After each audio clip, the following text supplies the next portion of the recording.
Hello everyone, let's talk about key points to remember when writing your informative essay. Here are some important things to remember when submitting your assignment for the informative essay. Use a minimum of 2 sources, no more than 3.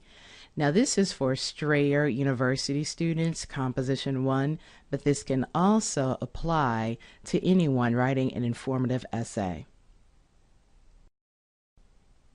It must be 3 to 4 pages long. That isn't very long. That's why you don't want to have any more than 3 sources. Remember, your sources cannot make your paper. You should be able to remove the sources from your paper and still have it make sense. So a minimum of 2, no more than 3 sources.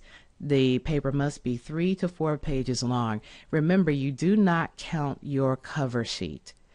The first page starts with your first body essay page, where your introduction is. That's the first page of your paper, not your cover sheet. Use third-person point of view, which means you are not going to use first-person pronouns such as I, we, us, or you. That's going to ding you on the grading rubric because it means you are not consistently using third person throughout. You're writing a report. You're writing research, not a speech where you are talking about I, we, us, or you. Your 3-point thesis must be the last line of the introduction. And if you need to know what a 3-point thesis statement is, go find a video on my YouTube page. That's youtube.com/profarhampton. All paragraphs must contain 5 to 7 sentences, not just sentences stuck together, all right, in a paragraph. But your paragraphs must be focused. All of the 5 to 7 sentences must make sense. The very first sentence of a paragraph needs to be a topic sentence. And if you need to know how to write focused paragraphs, what do? Go to my YouTube page, youtube.com/profarhampton, to find out how to write paragraphs and what makes an effective versus an ineffective paragraph. The entire essay must be written in logical order, using transitions when appropriate. You just can't stick stuff together and say, well, it's on topic. No, it has to be a focused essay from the beginning of your introduction all the way to the end, to your conclusion.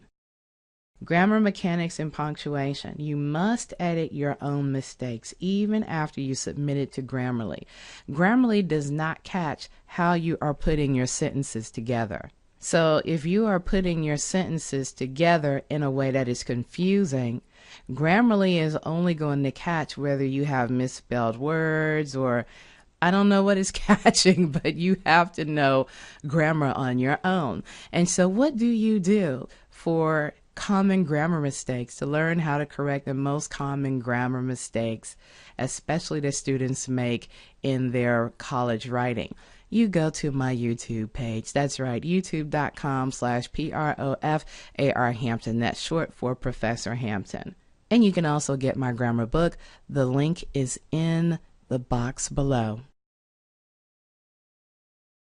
It must be in correct APA format. You must have your running heads correct. You have to have all of the correct information on your cover sheet. It has to be consistently Times New Roman 12 point, not in Arial, not in all of these other funky fonts that I've seen. Times New Roman 12 point consistently all throughout. And that includes your running heads. So your running heads also needs to be in Times New Roman 12 point font.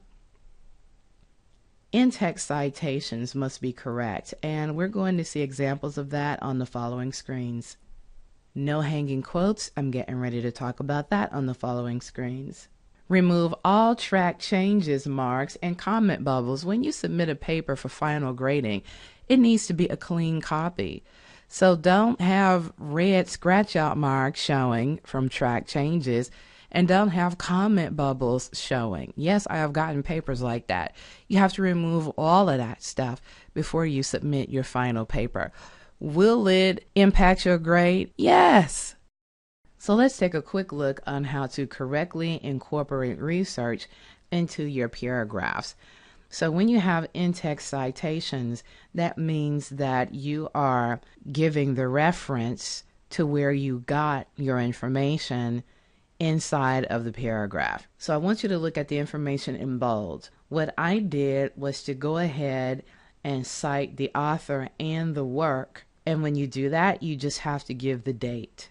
So you might want to pause the video here to read this paragraph in its entirety. This is what we mean by supporting a quote. After the information in black, bold, there is a sentence that comes after it. Whenever you use a quote, you need to tie it into the rest of your paragraph with a sentence or two or three after that quote. So let's take a look at the sentence that is underlined, because this is what we mean by supporting the quote.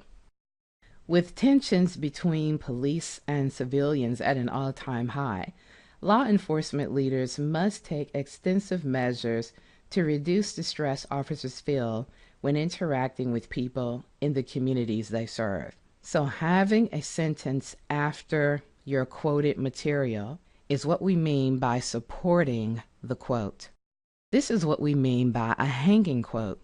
This is what you do not want to do in your informative essay or any essay where you are including research. Look at the information in bold. There's nothing after it.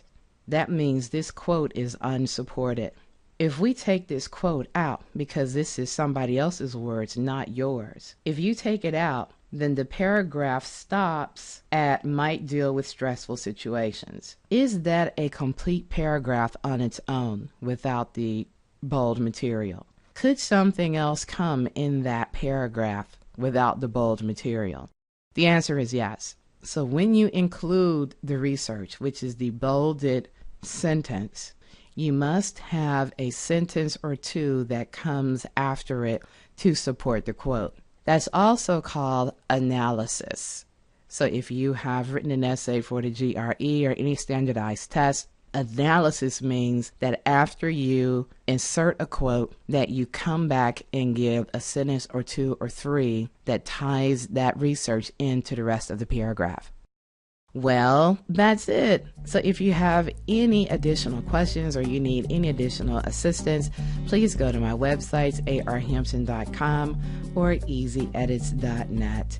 Thank you so much for watching this presentation on the informative essay, Key Points to Remember. Thank you so much and happy learning.